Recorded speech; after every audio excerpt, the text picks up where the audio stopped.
We want it to do the work for us, but instead it'll be watching us to see if we're working properly. It's not yet possible to let that agent into my own email. I just don't trust it. And even if it has any instructions, I still think it's capable of breaking any of them.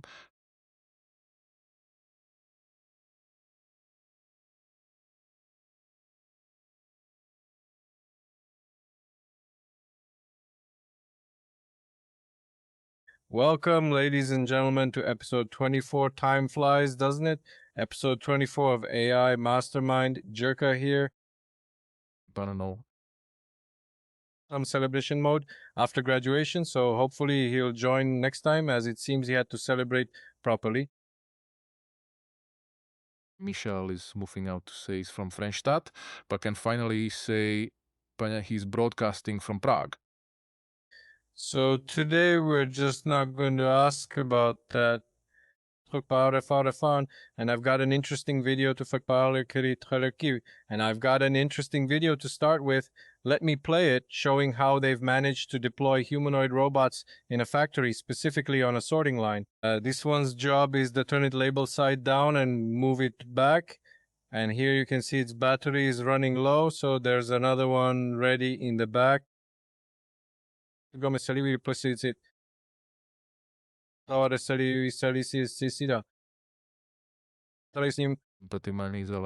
Now.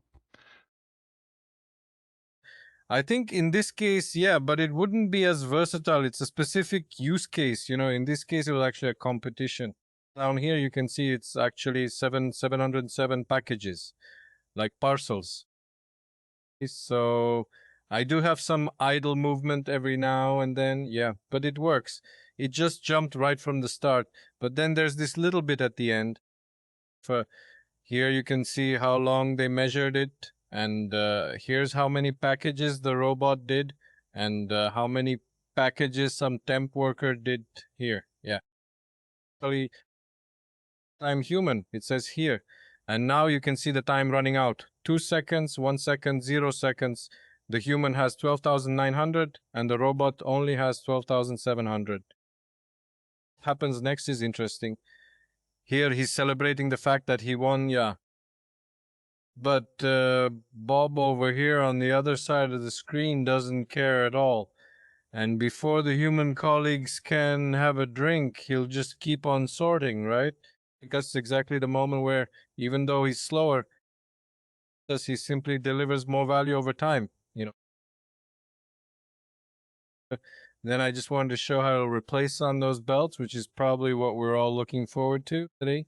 And then there's a complete novelty here that I discovered yesterday, I think, and that's Grog Build. You can download it if you need more. Don't know else codecs, anti-gravity, cloud else we've got, Jiminy CLI, M kilocode, and all those things.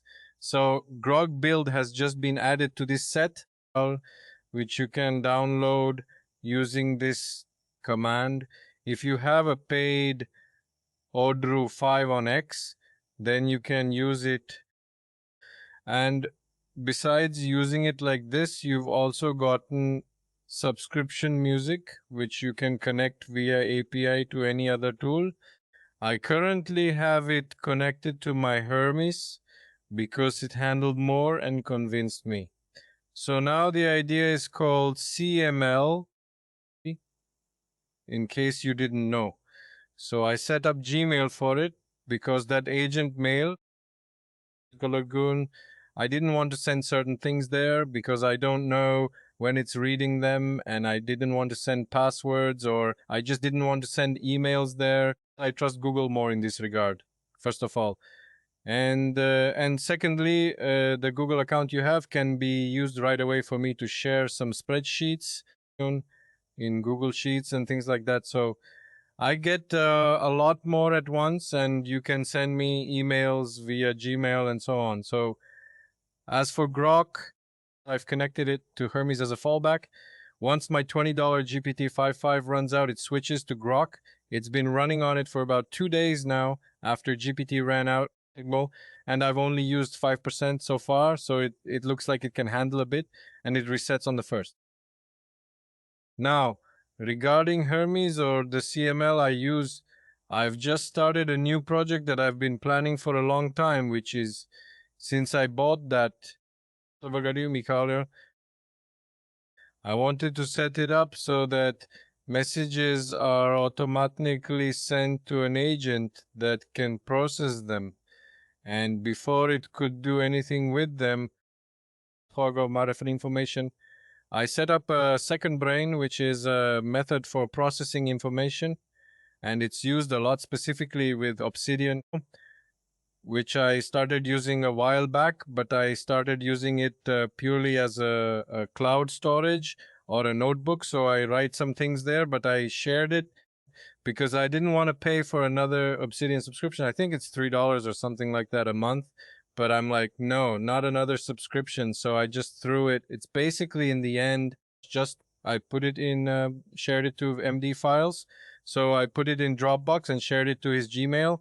So he shared that one folder where I have the notes, and he set up Obsidian too.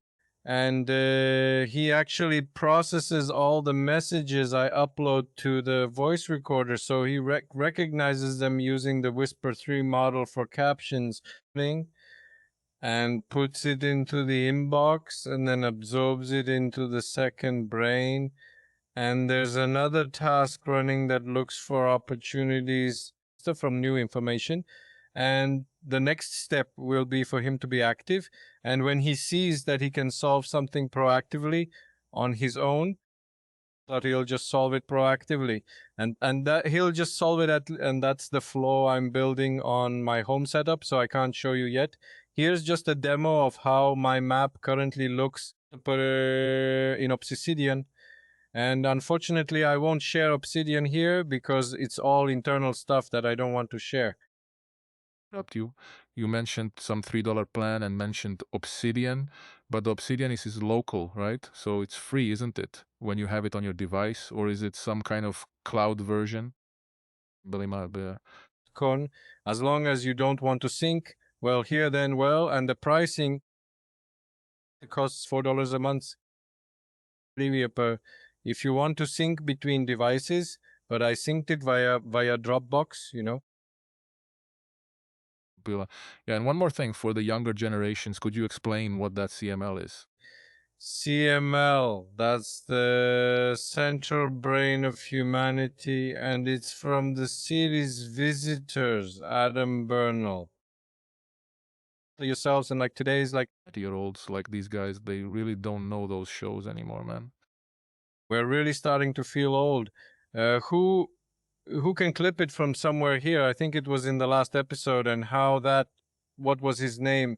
The grandpa from Pravi with that little wedge. So if you find it, just drop it here, please, just for fun.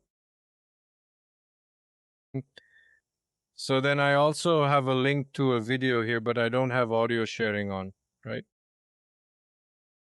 That's a shame because I wanted to play about a minute of it, but we have these images. Well, there's actually a video by Capitalista. If you don't follow him here, then it's definitely interesting, and he goes into those technologies quite deeply.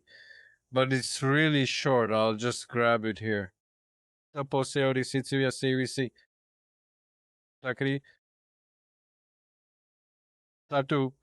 I'm sharing it with sound too. Green Sari. Not Siri anything yet. People.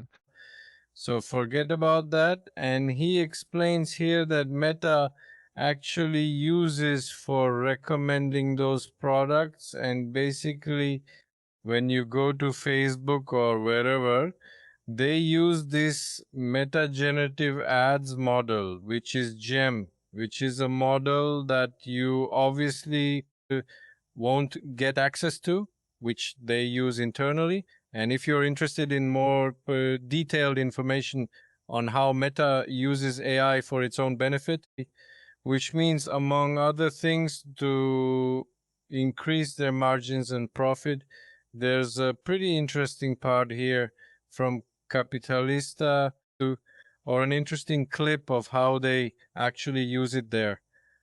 We mentioned at the end that they also have some kind of their own closed source LLM that they use internally because they're vending Llama or whatever it's called, which is their open weight model. But internally, they also have some competitor to GPT-5 or something like that. They certainly don't want to pay for that. Others. Well, and then because not that I was bored, but I've developed my game benchmark a bit more, and mainly some new models came out, and I realized I had a bug in there. So if you're interested, I've made it public at aoxcz/bench. If you go there, there are currently two games, Tetris and Arkanoid, processed by 12 or 13 different models. We already looked at Tetris last time, go nicer here, but I've made the statistics look nicer here. It shows exactly how many tools the language model used. And here's actually a completely new thing. It's Arkanoid. And here we see a breakdown of how long it took versus how much it cost. There's also some rating here, but we can see that since all the items are completed, 11 out of 11, it means it's a saturated test, right? Since everyone passed, it's a very simple test. So I'll have to come up with some more complex test than Gemini here. Anyway. Try something like Sokoban since you're already into retro games. Arkanoid is total retro, and someone just mentioned Sokoban, so we were just checking. Well, but here we can see that I also tested it on local models on my 3T70, 108 gigs of RAM, and it turns out Talial Roti, like this is what the local model wrote, yeah. So, like, it's playable. There are some bugs here and there. And just so we have a comparison, it's comparing it here with GPT-55. It looks like Arkanoid from GPT-55. It definitely won't be there.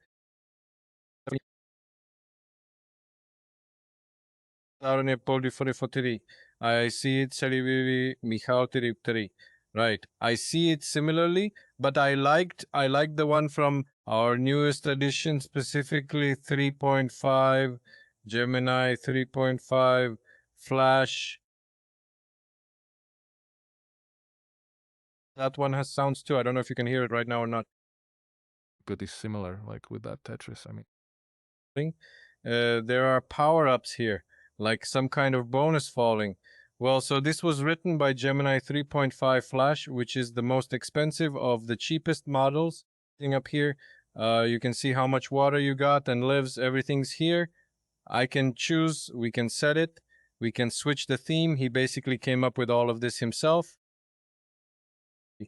Well, so here on these pages, aoxcz/bench, you can browse through, try it out, and see how your favorite model performed. I'll probably be adding more models there over time. And if you'd like to test all these benchmarks yourself, or maybe even have one of your own games tested in this way, or your own prompt, the whole set of these skills is available for download on Patreon. And also on aoxcz/GitHub Trendy, and it filters for us every day, or rather every week. It filters out the biggest hits that gained the most stars over the last day or week. Could you go understand anything has over 19,000 stars this week? And here's a use case that's also generated within that skill. This is what it does. Hermes himself. And here, it actually publishes this page with those edges. In a project map, but rather about how to visualize a project map for ourselves. Como que vi Michali. On the official website, there's a live demo, so we can see how it looks. And you run it against some project, and then it breaks down like this. Backend microservices. Then when you want to like get your bearings in a project you've never seen before, you can simply have the components mapped out like this. Yeah, how everything works, and it can help you figure it out. Or maybe you had a project coded for you and have no idea how it works. So you can run this. This is understand anything. Then there's cybersecurity skills, but that's by some Mukul 975. So I'm not sure what exactly he did there. So if you're interested and don't know what's new or what has the most stars, here's the GitHub trendy page at AOKXCZ, at AOKXCZ. Well, and I've also been spending a lot of time creating various skills lately, and I didn't know that this page agentskills.io exists, which I think was made directly by OpenAI, right? On GitHub, it's agent skills, spelled agent skills. But anyway, there are some pretty good tips here. If you go to for skill creators, it says here what a proper skill consists of, that it has a name, a description, and with that description, many people make the mistake of writing the description of the skill. Yeah, but it shouldn't be a skill description. It should say under what circumstances and when the model should load this skill, because basically in its header, when you call a prompt, it only gets the name and description. And if the description doesn't say something it can use to recognize it should use it, then at the right moment, Mapu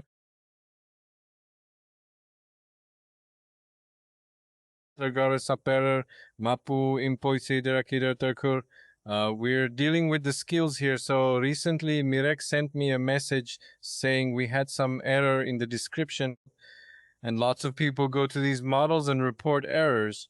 But you need to approach them with questions that are 1 or 2 levels higher, because the problem always arose as a result of something. So I don't want him to just rewrite Mirka or Michal to Mirka. I want him to think about how it happened and to eliminate the problem at a higher level, that we're dealing with Marek and Michal. During the last run of the YouTube manual stream skill, you incorrectly stated in the description that we're dealing with Mirek and Michal, but Michal wasn't on the stream. What can we do so that something similar to Morsi? So I'm not telling him to actually change it. So he thought about it, of course, and said it's a good question, as always, right? So basically, he's struggling with the fact that within the transcript, he doesn't know who's speaking, right? Like the whole video available, he has reference frames with 3 photos of Michal JPG, 3 photos of Mira JPG, and 3 photos of Jirka JPG. So let him try and look at the screenshot. Well, you can actually see here how he solved it, so let's get straight to it. Good question. We want to build a safeguard into the skill. First, I'll see how it's currently handled. Look at the thumbnail skill, because it shares the same assumption. 3 guests, Jirka, Mirek, Michal, the same error could happen there. So he actually found that in one more place, Boshiko, we could have this error. And here it says he found in several places that we've written there are 3 guests.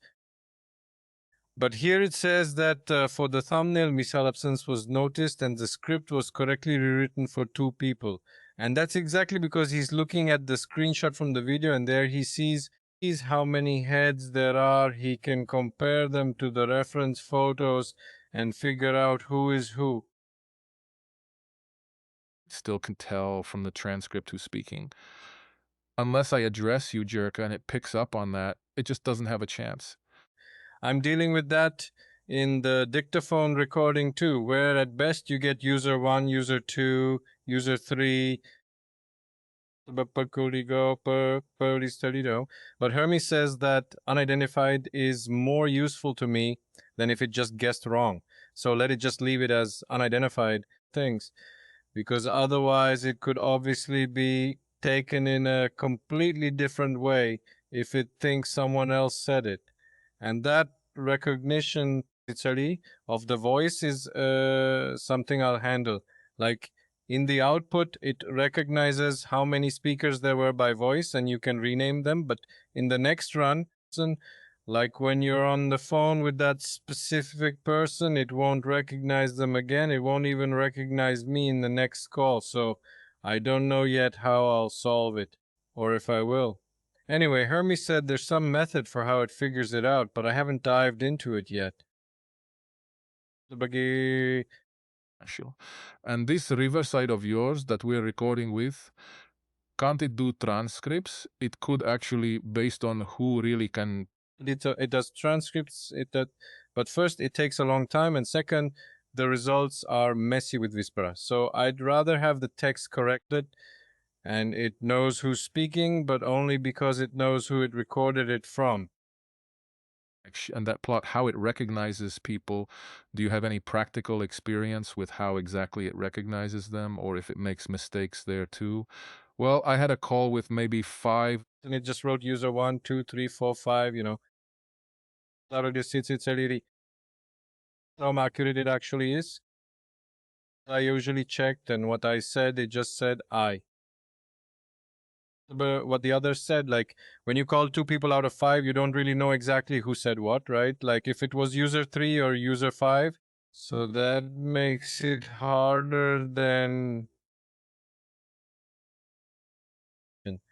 And here's actually a continuation of those fixes, the pipelines. And here's actually the new element, or let's say new. It's been a good few weeks since this question thing started appearing, where it gives you a questionnaire where you answer a few questions and then it behaves accordingly. So it wrote here that the proposed fix is to definitely assign the part once, soon before the parallel subagents start, save it, and save it as the single source of truth here into some JSON from which metadata and thumbnails are read, plus a hard rule: never make up the guest's name.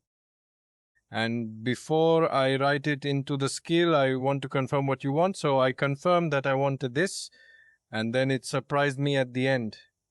Done. I have to be honest about one thing that happened along the way.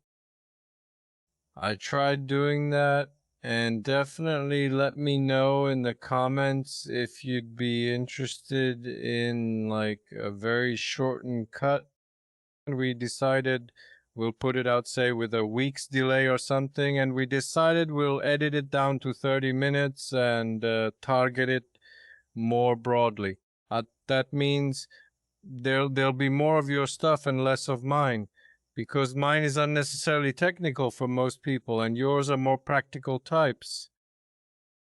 Taco Bagov, so I'm making a kind of ruthless cut here, just a ruthless edit where we want to cut it down to 10 topics, max 30 minutes, because not everyone has the time to watch our 2-hour videos. So today I think it'll be shorter.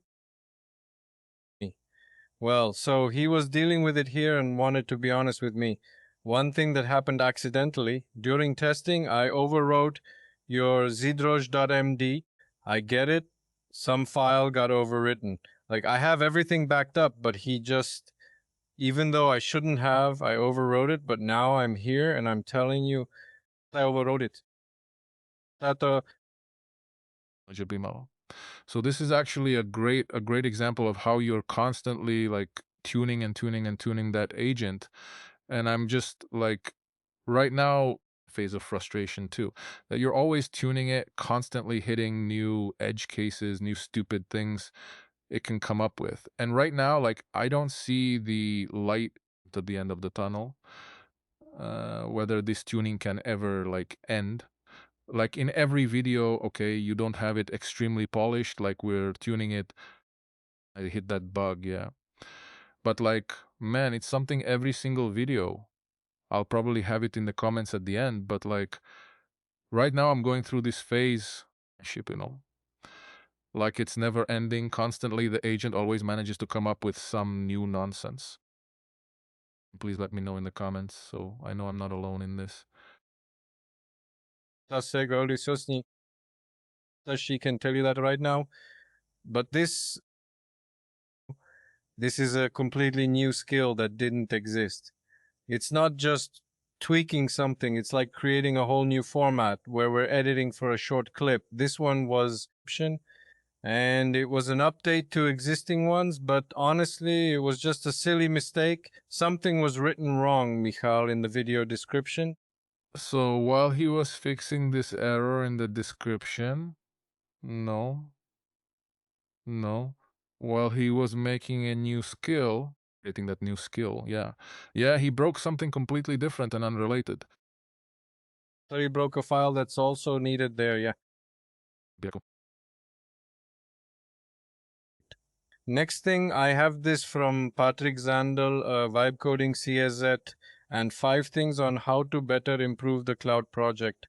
And I've actually read through it here to properly write Cloud MD.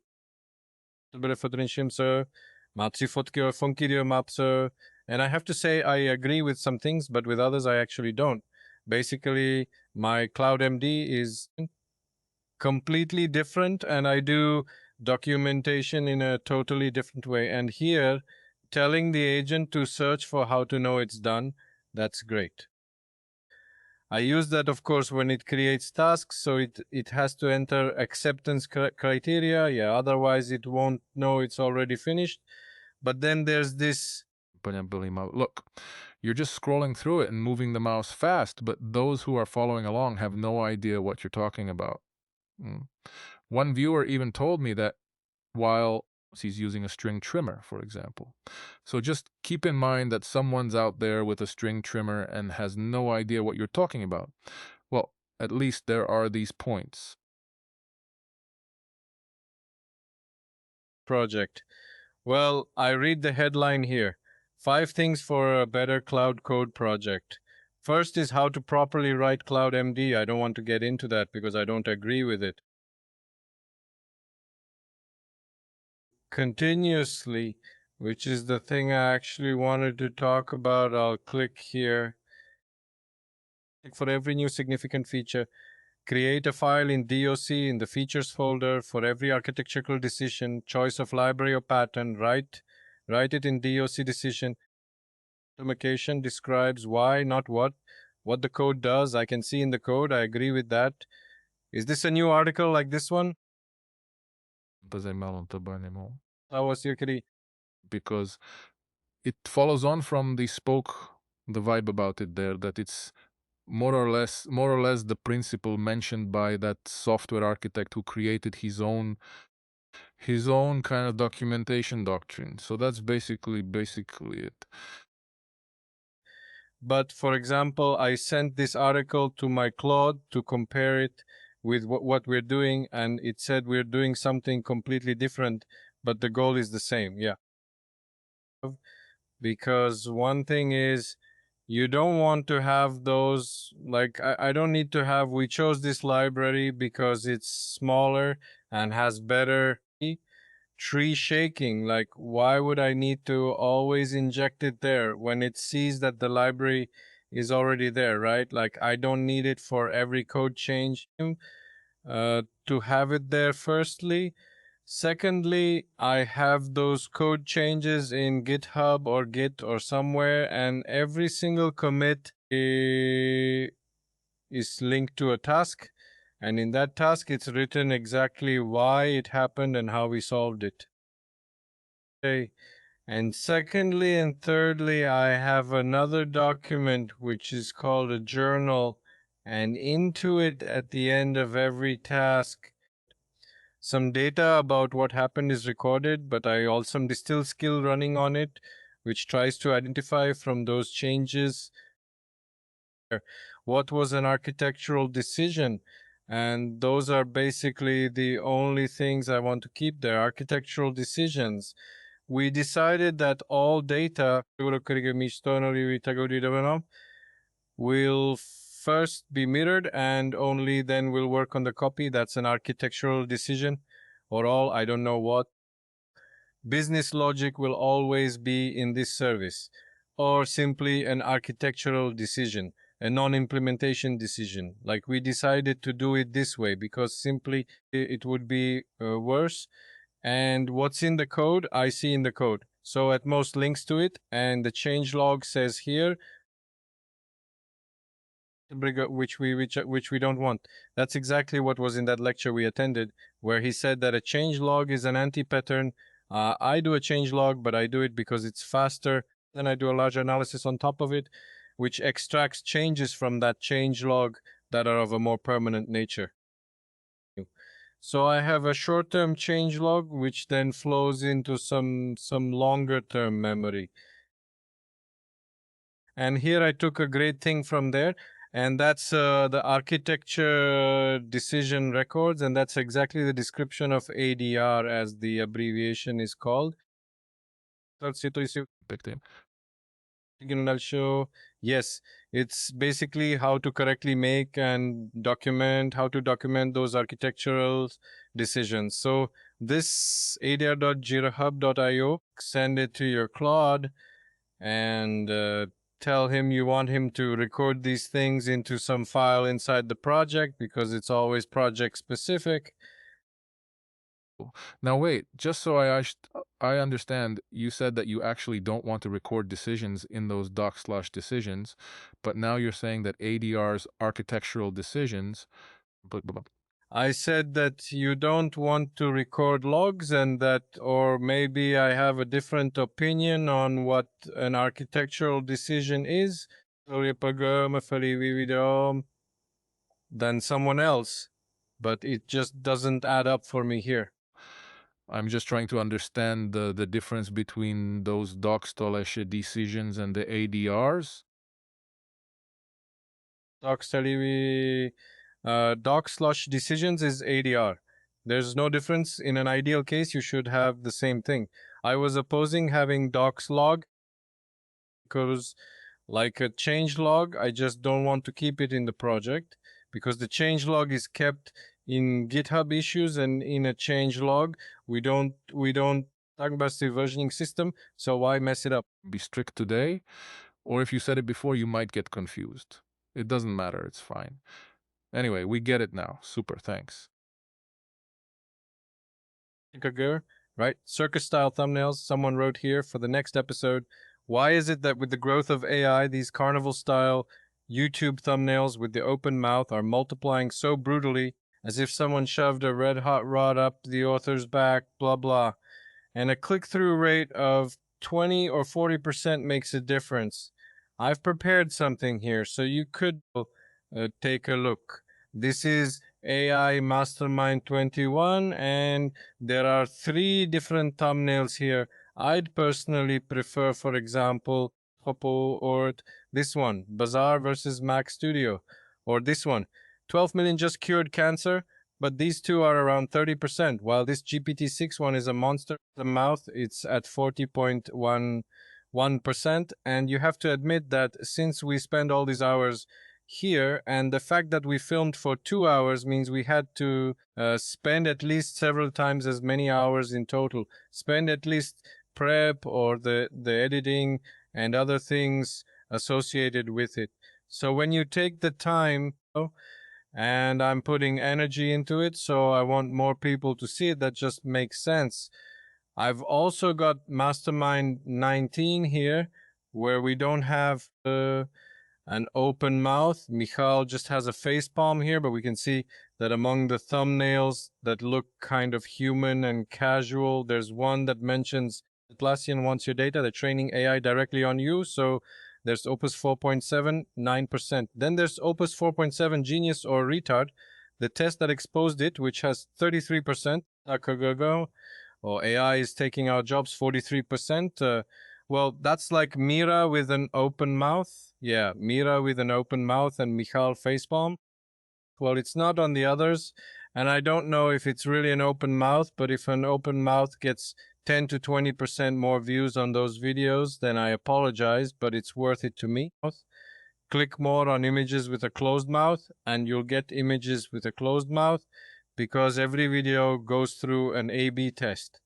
When you do that, those images that you like the most, you know? I'm also noticing some things on YouTube right now that annoy me, and it's happening to us too, is that in those thumbnails, there's often a topic mentioned for maybe 1 minute out of those 2 hours. And it actually brings people to the video. I was just watching a real estate video, some kind of real estate podcast, and it said panel buildings are a trap. And I actually think, Sheila Matt, that for the whole time there wasn't a single word about those panel buildings. But that thumbnail brought me in because otherwise there wasn't a word about it the whole time. I waited for the panel building. They weren't in there. Or maybe I just wasn't listening. And the metric we see here is the share of total watch time. So they don't even measure that. They don't even measure how many people clicked, but how many people actually watched the video after clicking. So if this thumbnail brought in the most watch time, then it's probably just the most suitable thumbnail for the video. And when you make a 2-hour video or an hour and 20, you don't cram every single topic into the title. It's always about finding some kind of compromise.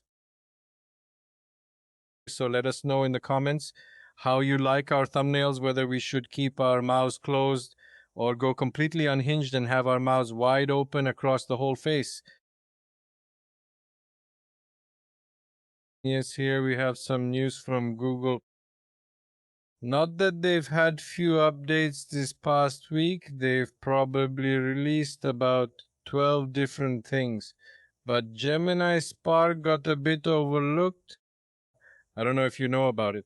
And then it's new, it's that besides the fact that they have Google Spark, which is that credit where you can get $300 when you register for Google Cloud. So that project for beginners is called Google Spark. But this Gemini Spark is an agent like Hermes or OpenClaw. And unfortunately, it can't be launched in Europe yet. So I don't know. I don't want to mess with VPNs and stuff for other countries. So you'll see it from me once it's in Europe. If you're interested, you can definitely find a way to get it now. But for now, I'm more or less happy with Hermes CML. So I've got this little trick from Discord. Jirka Toomey wrote that he generated some voice and wanted to dub a video with Miroslav Moravec's voice, but the voice model rejected it because the file was named Miroslav moravs.wav, and when he renamed it to source.wav, it worked. So if you need to bypass security in those models, often it's not a problem at all, and you just need to change one small thing. And I think it's my record this year, the shortest one. It's 37 minutes, but look how hard I tried. I was away for 4 days, so I wanted to prepare this in how long? 3 days, right? 7 days, 4 days. Yeah. Jerka was at the cottage getting some rest, so His lungs out and flush his liver. And one more thing, I've got some news. Wait, I forgot to show you what I got for my home. Got this. oh, okay. But I'd have to start using that as a real background. Yeah, you've got it like that, right? Sorry, you've even got on the door, right? So people don't walk in. Yeah, sure. People. Yeah, for those listening, that was a neon glowing on air sign. Texting along with that Jezumutu movie. No, do you mean, yeah, for the blind? Exist. They exist. And I'm saying they might even be mowing the lawn while listening, right? So we need to think of them. Anyway, Jirka Tuma posts a lot of things on Discord where he generates something like a translation, and recently he posted even the whole dubbed YouTube interview or that course on prompting. So if you're not fluent in Czech, we have on Discord English I mean English. If we got a translation of this course on Discord, we should be able to allow. All right, let's get into it. Jirka and I agreed today that this will be shorter, and I'm currently at a point where I really can't keep up. I can't even keep up with life. That's why we haven't focused much on Google lately, because those updates are probably covered by plenty of other channels. And I just can't keep up with Google personally. I don't know about you, Jirka, but right now I'm focusing, or I'm glad I can keep up with things like Claude and stuff like that. What interests me, what I've used, and everyone focuses on something different. So I don't think we need to apologize for missing anything. We just focus on what we actually managed to cover. Recently, someone told us, but this is coming out in a month. Why didn't you mention it? And I said, look, man, we're happy to talk about what's happened, not what's only going to happen. I'll get to that. Anyway, before we start, I wanted to correct a mistake I made in the last video saying that anti-gravity IDE would be discontinued. You know, that fork of VS Code where you vibe code your applications, some information. And anti-gravity IDE won't be discontinued. Only the agent part is being removed, and they've moved that agent part to a new anti-gravity app. So now you have on your computer where the agent part is basically purely located, and then there's anti-gravity IDE. See everything just as you were used to before. So I wanted to apologize for the misinformation. And we put it in the overlay and in the comments, and nobody yelled at me for it. So that was great. So as Jirka was talking about those skills for his Hermes, Peter Steinberger has now released a skill or script, which says here that he sees too many skills where books or book-length texts are written in the skill description. That's what Jirka also mentioned today, that all of this is loaded into the context. So he wrote a skill that deals with that, and that skill, Power Cleaner, is right here on his GitHub. It's Skill Cleaner. It's basically a tool designed to find out how much the skill consumes of the total context, find duplicate skills, find unused skills, and then it outputs a JSON report at the end, which tells you what you could maybe delete or remove. So it's just there in his repo. So Jirka, do you optimize those skills from time to time, or delete unused ones, or do you have so few of them, as you mentioned last time, that actually... Show? Of course, I optimize it when I look at it later, and seeing that it has 1,200 lines, I'm like, you're probably into that, right? I mean, I'll obviously let it be simplified because it sometimes just lists things that in the long run don't, the right to be there, like, and unnecessarily provide context. So I sometimes do that distillation, let the source reduce, and let it preserve the main steps. And I mainly let it run through a few times, for example. Things I do repeatedly. And then mainly make skills for it goes through several times. I have the newly discovered things written into that skill. And then when it seems to me, I have it shortened.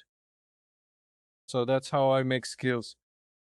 And he also mentions here that he has a kind of skill budget.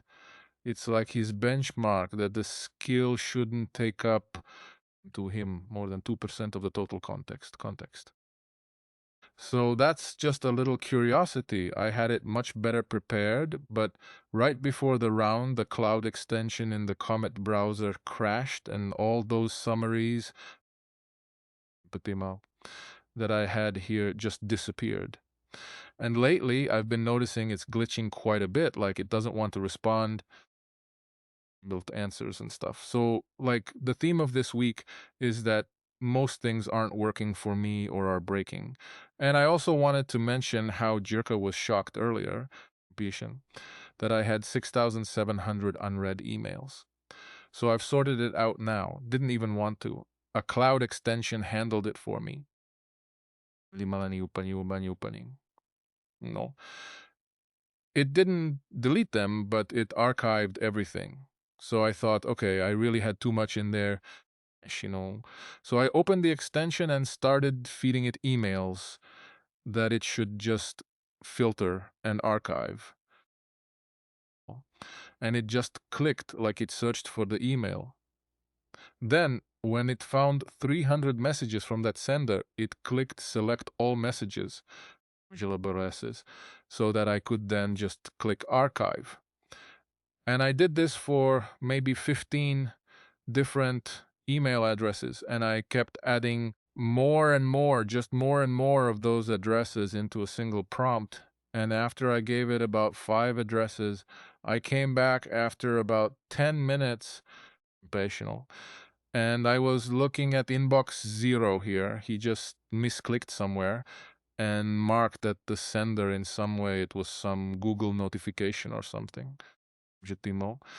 And basically, with that filtered sender, he then checked all the messages that were in the inbox and archived them, and that basically can't be undone. So I thought, okay, I'll start inbox 0. So I've been doing it for about 3 days now, yeah, and it's working for me.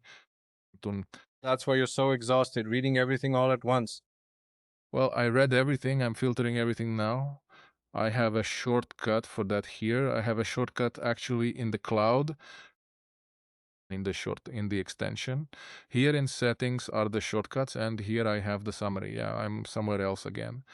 The problem here is that the shortcuts somehow don't synchronize with your account. Yeah, they're just local. They serve pagutsi. That. Yeah. So in that Claude extension, you can make a shortcut. It's like a command like slash and then summary. Yeah. So I have a slash summary shortcut here. The prompt is give me a very brief summary in bullet points for us to discuss, just the main ideas, main points, blah, blah, blah. Give me a short open-ended question to think about at the end.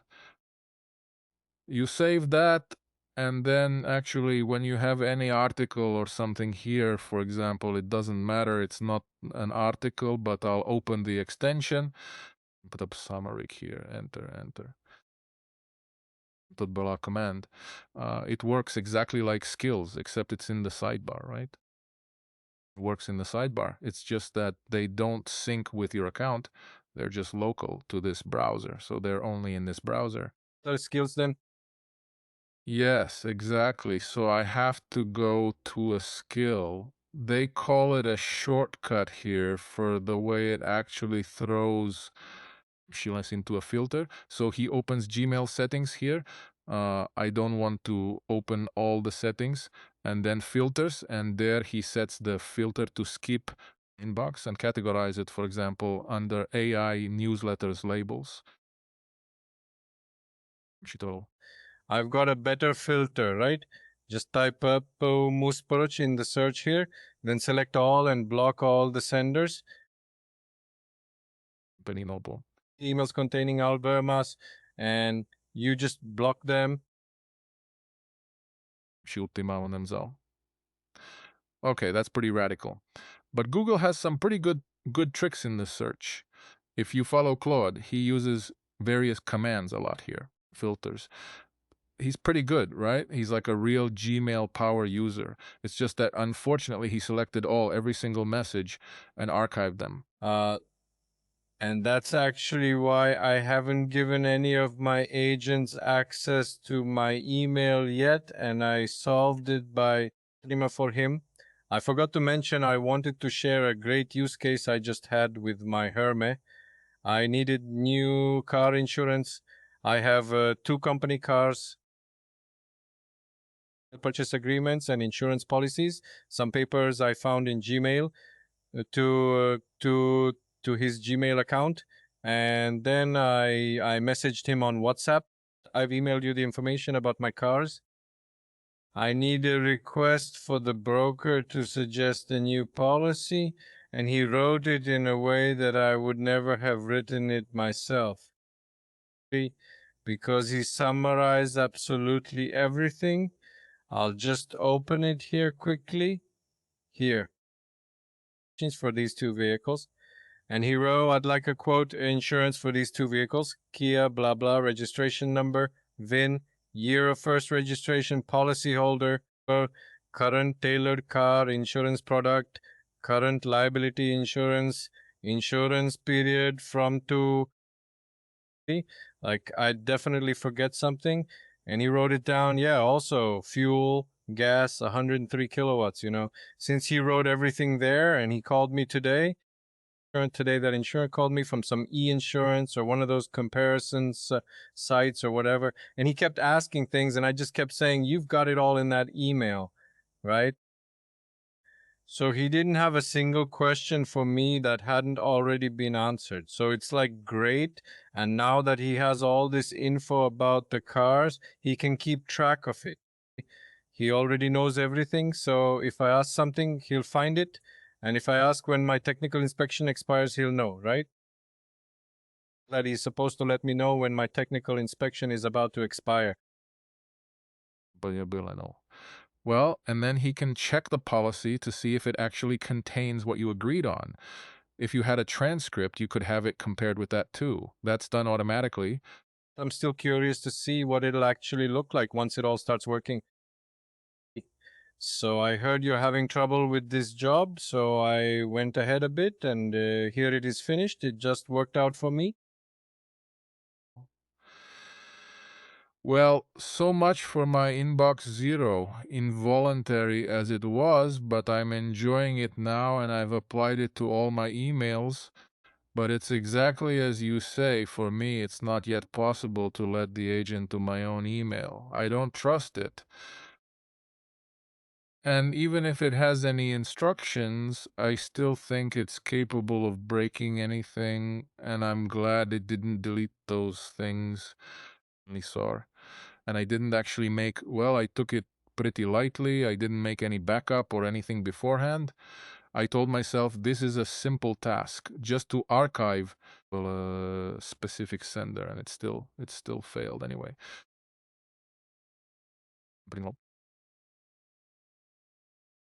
Without further ado, let's move to the tweet from Cloud Devs, which has all the important info for those who are vibe coding or developing with Claude. And they just mentioned here that they've released the security guidance plugin. Do you use it, Jirka? Babila didn't know that they have a new security plugin. So it's actually installed via, well, like everything else, it's installed via plugins, and I thought it would be cool to install it right here. So, plugins, and there's security guidance. Let's go ahead and just hit install. Well, that's it. That was quick. I didn't have it installed, and I actually had more details on it, but I lost them because it crashed earlier, as I mentioned. And it actually searches for risky patterns during any edits, and even while you're writing the code, it's already doing a kind of security review. And it also checks things during commits and no bananimano. They say that comments regarding security issues in pull requests have actually decreased by 30 to 40%. Yeah, so it has some kind of nice effect on the result that ends up on GitHub over there. It says here that it runs on hooks. That means when the coder tries to perform an action, like a commit, there's a hook inside called a so-called hack, which triggers another action, and they have no chance to handles it and not perm. But some guy, well, I'll skip that for now. It's just a minor detail anyway. Yeah, and there's also a special MD file for it called Cloud Security Guidance MD, and that's a file where you can add some of your own specific additional like rules for the security check.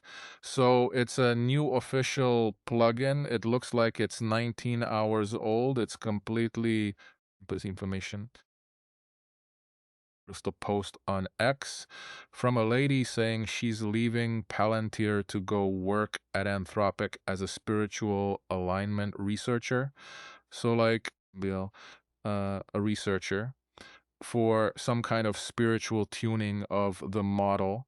And then it turned out it was like a joke, that it wasn't true. But below. But when I looked for more details, Anthropic actually has a department that deals with this. It's led by, yeah, just everything, you know. It's led by a woman named Amanda Askell. She previously worked at OpenAI, where she worked on ensuring that during the development of OpenAI's language models, since these companies are racing each other or have been racing since the start, that safety and some kind of, well, simply safety. Shilano. And she concluded that at OpenAI it wasn't meeting their standards, that not much thought was given to the fact that there's a huge push to win the race at any cost. No? And she moved to Anthropic, where they actually deal with this. And there's a department that basically handles how the model will react to various questions, like about death, life, suicide, and things like that. And I don't know if you knew, Jerka, but Anthropic actually has its whole constitution on the web, like the Claude Constitution, which is basically a document that defines Claude's values, its character, how it should behave, safety rules, ethical conduct, adherence to various other rules, and so on. It's an 80-page PDF. If you'd like to download it, that's possible. So it's a pretty long, interesting document. And then there was this thought. I was actually intrigued that like Anthropic, during the creation or editing of this constitution, they actually called a meeting with about 15 Christian leaders, Billy mentioned. It wasn't specified exactly who they were, but people from different branches of Christianity, like Catholics, Protestants, and I don't know who else, met up and they basically discussed how Claude should view these kinds of spiritual things. So they decided. So they decided that Claude would simply be a Christian. Gibberling. Well, that's exactly what I wondered, but it's not like that because it sounded like 15 Christian leaders gathered here. But as I then looked further, Claude should be like, and shouldn't have any specific faith, right? So I even asked him about Pus Chtiže Seže. Well, yeah. According though, but here he clearly showed that we want him to behave according to Christian values.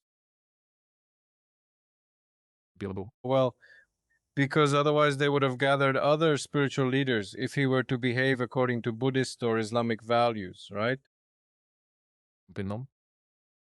He actually says that he doesn't have any faith, doesn't profess any religion, right? So I asked him which faith is closest to him, in the sense of that Claude Constitution.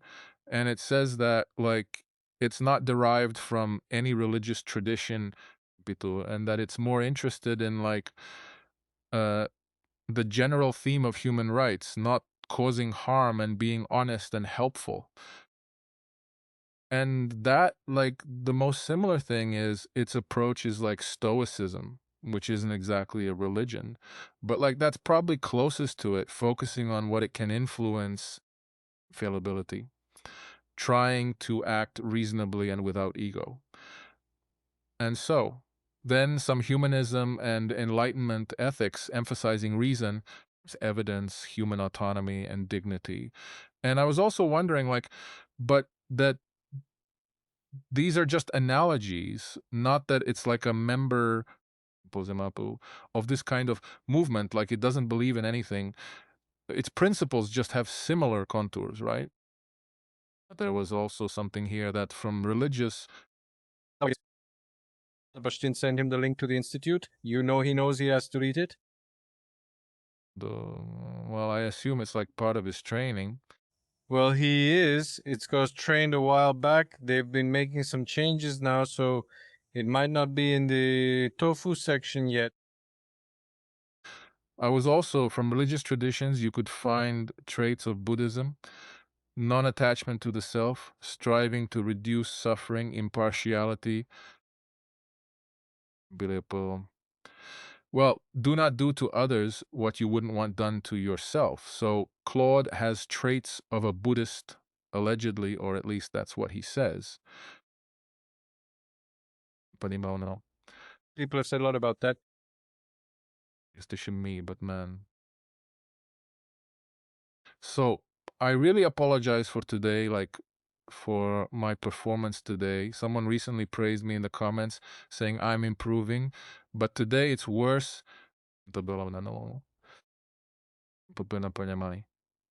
No. And now, speaking of how AI keeps messing things up, there was a report that Starbucks is actually ending its use of AI service that helped them with things like inventory and counting stock at their stores.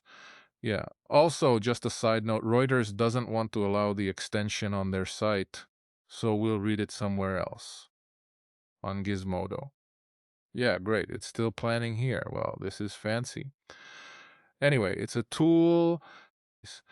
Here's the output. I'm not sure if it's sharing, is the audio sharing or not. No, great.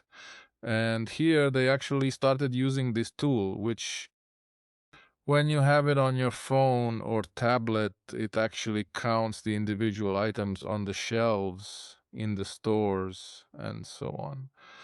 It looks mega cool. Pretty reliable. But the point is, Starbucks stopped using it after 9 months because this tool made a lot of mistakes and it wasn't reliable. So the employees went back to manual inventory counting.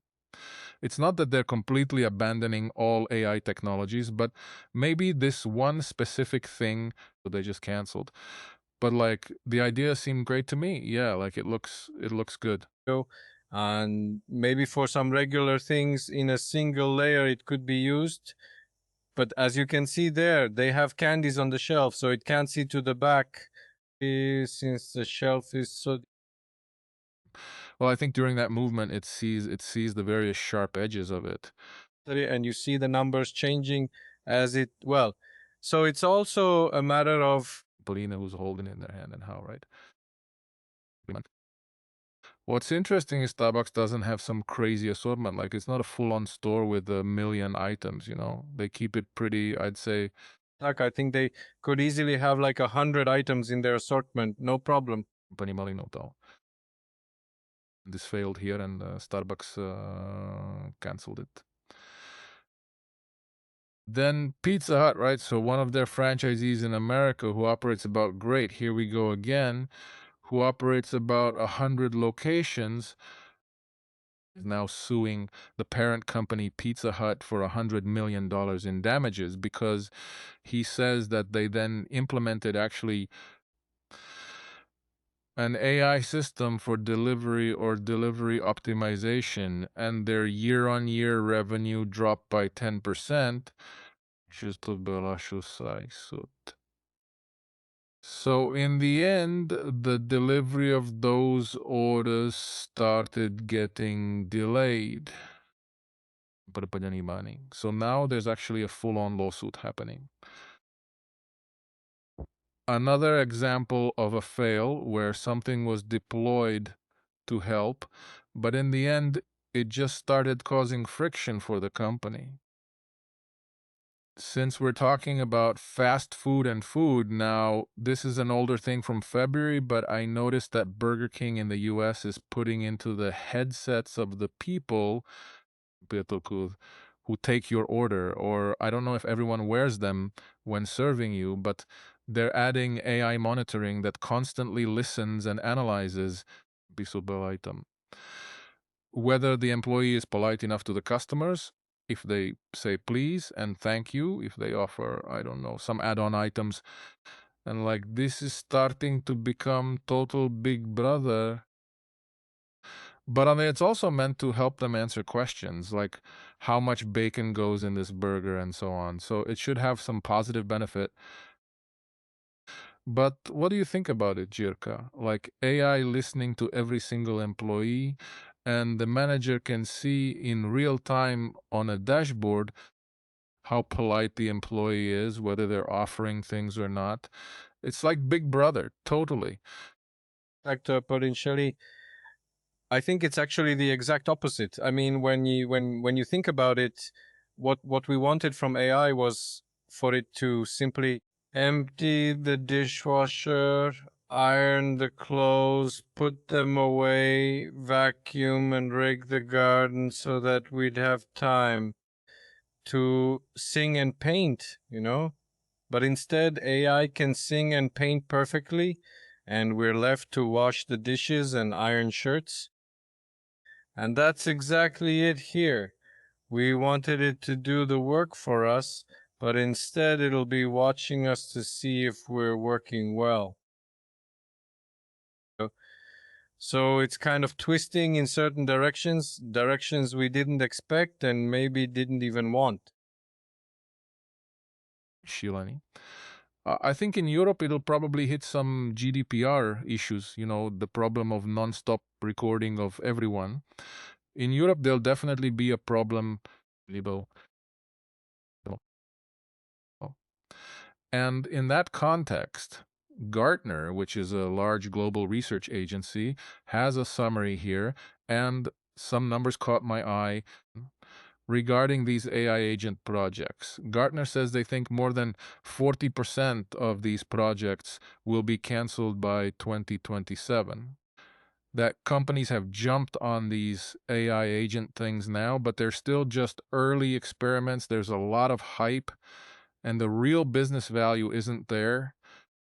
That these projects are failing, often getting canceled, and they say that by 2027, 40% of them will be canceled according to their estimates.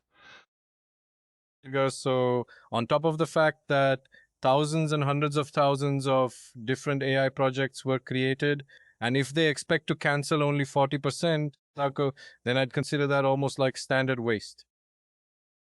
She'll. Okay, we'll get further into the interesting numbers later. So Gartner says that language models aren't yet mature enough to autonomously handle complex business tasks, or long-term instructions without things constantly breaking. We know that.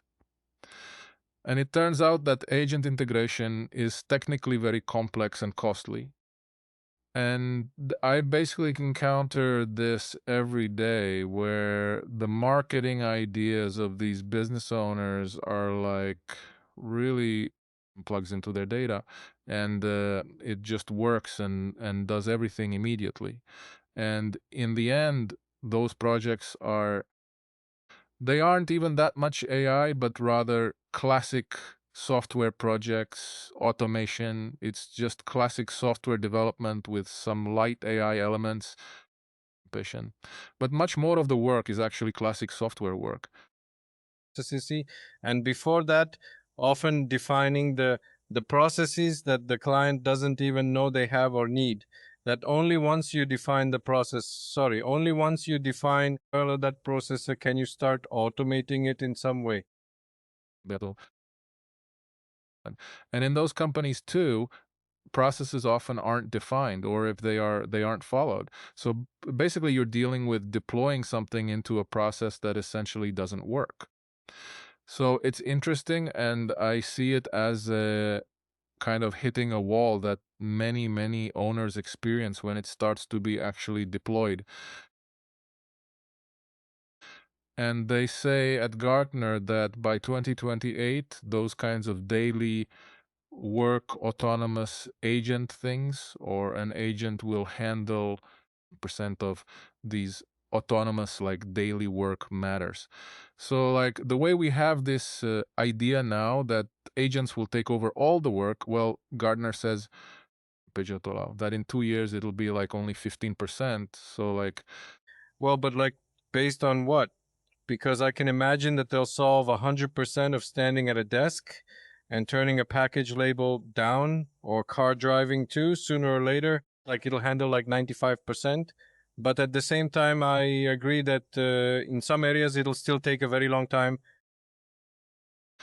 and they're predicting that by 2028, only 33% of enterprise, like corporate apps, will feature agentic AI, which I find interesting because today you get the feeling that all these different corporate apps are already deploying some AI agents, or at least MCPs, or everyone's bragging about AI. While Gartner says that globally it's still less than 1%, like today, right now, that less than 1% of these enterprise apps contain agentic AI. And I might slightly disagree here. They're saying that in 2 years, a third of enterprise apps will feature AI, which seems like a lot for just 2 years. And sorry, that 1% was in 2024, not today. Sorry, I'll be right back. But 2028 is still 2028, and that's in 2 years. So in 2 years, a third of enterprise apps will have it, which seems like a lot. I expected it to be more, like when I follow hype. Yeah, so it actually surprised me that it's lower than I expected. Ratio. So that's it for agentic AI. And the last point, Important if you're leaving it out. And I hear, well, read that last point as well. I just took it for granted that AI agents should only be deployed where they bring clear value, and to think about workflows from scratch, not just slap AI on existing processes. So the question That you have to ask yourself is, what work that I have to do today? Does every month AI can do it from start to finish? And if you can define this, then turn off the video right now and go build that skill that'll do it for you. be money. Now, so we don't end on such a pessimistic note. Yeah, that's it. You've heard the word of Claude or whatever it is. It's at the end in the credits. I recommend checking that out too. Claude churns out some good stuff there sometimes, or always. And one last thing to lighten the mood a bit, this guy made a web app called Ship or Die, and it works like this. You can hear on this website, shipshipordi.com, register and pay about $250 to become part of a community of Vibe coders whose task is to develop and publish an app within 30 days. And if you fail to do it within those 30 days, they kick you out and you're done. So it's like a motivational app for developing projects. You've got a 30-day deadline, $249. And if you don't release it within 30 days, you're done, you're out, you're toast. So that caught my eye as a kind of. Then if you do release it, do they at least give it back, or is it no refund? No, once you release it, you get another 30 days to release the next app. And they say that eventually it'll happen, that in a few months, you'll definitely develop something that takes off. But you have to release something new every 30 days. Yeah. Such a joke. And now we're moving on to the commentary section, where Mr. Vladimir Tot pointed out last time that we missed some news. Jirka already mentioned at the start that Google spoke about releasing Gemini 3 Pro, that it's coming out in a month. We were just talking about it. I asked Jirka if he'd noted it, and Jirka said no. And even though I release found something for our defense, Gemini or Google released this really long article about the updates they're putting out. And Gemini 3.5 Pro was mentioned here in just one single sentence. And by the way, we're also working hard on releasing 5 Pro, and that they're actually already using it internally at Google and are looking forward to releasing it next month. So, in a month, the 5 Pro should be here. List. So, thanks to Mr. Vladimir for the clarification. Then Frankie29 mentioned how we were talking about Claude sometimes putting some nonsense into those overlays. So when we asked him to fix some nonsense, he said he did fix it, but he made up other nonsense here. Here he says that Project Glasswing, which concerns that mythos, so it came out in April 2025. So Jirka has to do something about Claude. He keeps throwing some nonsense into those overlays. Have you scolded him yet? No, I didn't see that there was another error. Let's see. There's another error. You can send it to him later. No. That's why I don't ask AI about these factual things much, because it keeps hallucinating. What model is it using, please? Somebody says si put the task of verifying data on the internet, so God knows what it'll come up with now. Enough,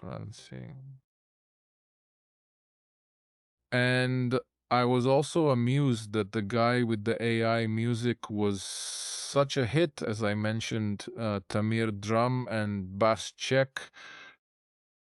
So many of you gave feedback saying it's top notch and saying thanks. So I'm glad you enjoyed it. I've been using it this past week.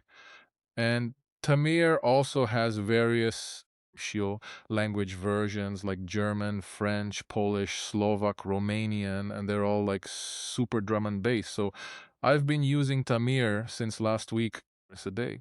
So I recommend it if you missed it and you like electronic music. And that's all from me today. Now there are just some unrelated.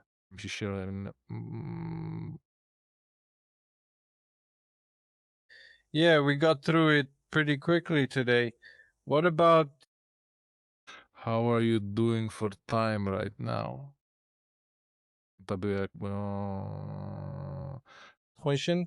Well, some things that I wouldn't otherwise keep up with, I'm managing now, like those model benchmarks.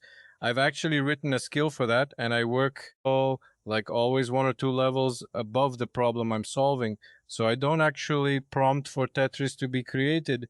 Instead, I prompt for the creation of an entire benchmarking system where, by the way, Tetris gets tested and then it generates some pages, some results, some outcomes that get forwarded until they end up on some public website. So there are things where I just brutally do things I wouldn't be capable of.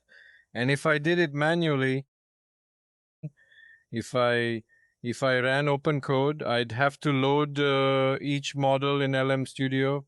You know, that takes several minutes. So now I just switch it on. Okay, run all those tests, Tetris.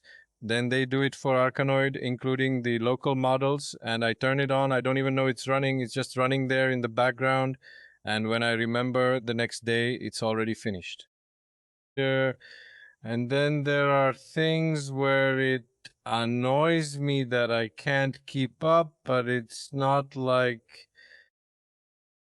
the AI is adding to my workload. I think, well, at least tuning the skill is kind of annoying, but if you actually use it, say, once or twice a week, so the time spent tuning the skill is shorter than the time I'd spend if I did the activity repeatedly. That's the kind of benchmark I try to apply. Now I'm curious how the recordings from that output turn out and if it'll actually do something with it, already do something proactively, because I've already given it quite a few permissions for various things and places. I can set up websites, do programming, whatever means, and deploy whatever on certain domains. So I'm curious what'll come out of it and if it'll be able to piece together some connections from those interviews that maybe libraries took that second brain. Yeah, so now you're feeding it your interviews, and from that come the conversations with people, and then from that come the various business. Up to Well, and I forwarded emails, where there's some stuff. Like today, I sent it an email from a customer, and at the same time, I later had a call with him about that customer email. So I just sent a message via Voca that he has a new email and that there's a new entry on the plot web to see how he puts it together and processes it. I'm curious. I'll have to check that right after the stream and how he wrote it and if it'll actually be useful or not. All right. Thanks for today's stream. Kosali, Madifali, Vifotri, thanks as well. We said it from hour 20, so I hope more people watch it today. Take care, and next time, hopefully with Michal. Bye. Meri Sali Samarsi.